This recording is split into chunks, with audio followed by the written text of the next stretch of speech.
There are certain actions that invalidate the prayer. So if you learn them and master them, you don't need to ask, Sheikh, I did this, I did that. Would that invalidate my prayer? If you master these, alhamdulillah. So what are the things that invalidate my prayer? Number one, to break my wudu, because one of the conditions of salat is to be in the state of purity. So if a person urinates, defecates, passes wind, etc., invalidates his wudu, then his prayer is invalid.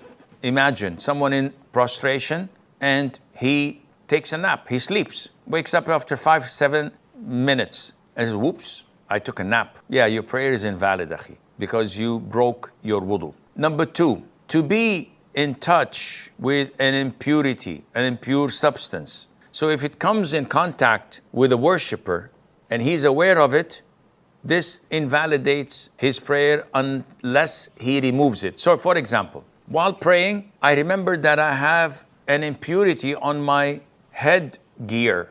So I immediately take it off and throw it away and continue to pray. Your prayer is valid. But if the impurity is in my underwear, I can't take those off while praying. So I have to break my prayer and remove it and purify myself and go and establish a prayer once again. Number three, to expose or to uncover the awrah deliberately. So a woman, while praying, takes off her scarf, fixes her hair, puts her scarf again, and continues to pray. No, you've exposed your awrah deliberately. Number four, to give your back to the qibla deliberately. And we spoke about movement and turning away from the qibla. This breaks your prayer. Number five, to speak deliberately.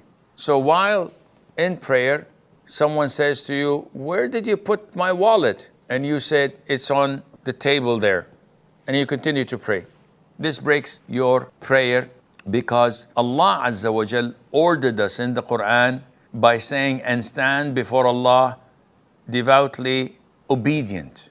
And this ayah was revealed at a time when the companions used to communicate during prayer. So while in prayer, one would ask the one next to him, so what happened yesterday? So are you coming to lunch today? That was normal until this ayah was revealed. The companions say, so we were ordered to be silent and not to speak while in prayer.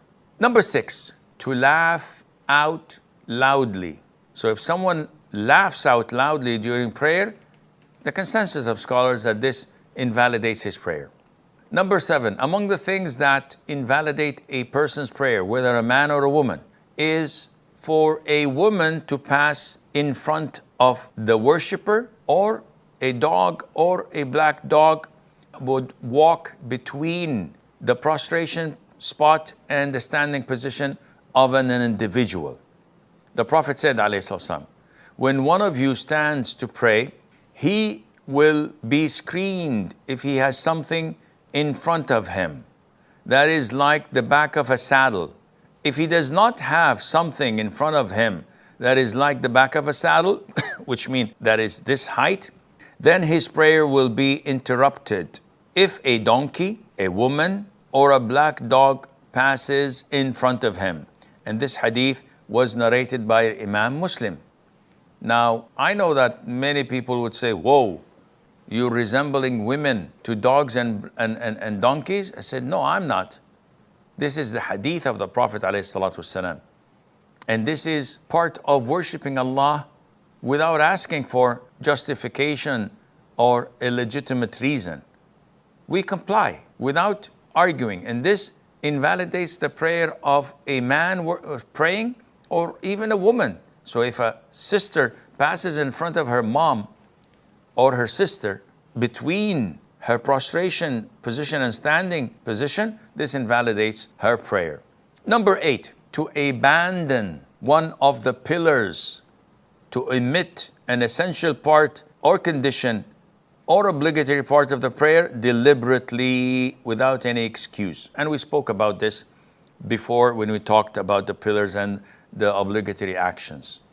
Number 9, to eat or drink deliberately. Ibn al-Mundhir reported the consensus of scholars that whoever drinks or eats during his fard prayer deliberately and intentionally, that his prayer is invalid and he has to repeat that all over again. Number 10, deliberately adding a pillar or putting a pillar in the position of another pillar. So someone adding a 5th rak'ah in dhuhr deliberately, or prostrating before doing ruku' deliberately. This invalidates the prayer. Number 11, canceling the intention. And this has to have the firm intention to leave the prayer, not an intrusive thought that comes to your head while praying saying, oh, I think I'm gonna leave prayer to do this and that. It's an intrusive thought. No, we're talking about a sincere, firm intention to leave the prayer and to break it. This invalidates the prayer. Now, when we talked about laughing, that breaks the prayer, laughing, as scholars divide it into categories or levels. Level 1 is just to smile. So someone is praying and then he does this. This does not invalidate his prayer. Laughing out loud, this breaks the prayer without any doubt. Especially that type of laughing where you have these loud voices, because this shows that you're playing around with the salat and this defies the purpose of salat. So someone says, ha ha ha, makes a sound. Number 4, laughing that is in between. It's not audible and it's not smiling. The majority of scholars say that this invalidates the prayer if 1 or 2 letters have been uttered. So these type of sounds would invalidate your prayer. Even if you don't make a sound, if you start shaking your shoulders, this invalidates your prayer, and Allah Azza wa Jal knows best.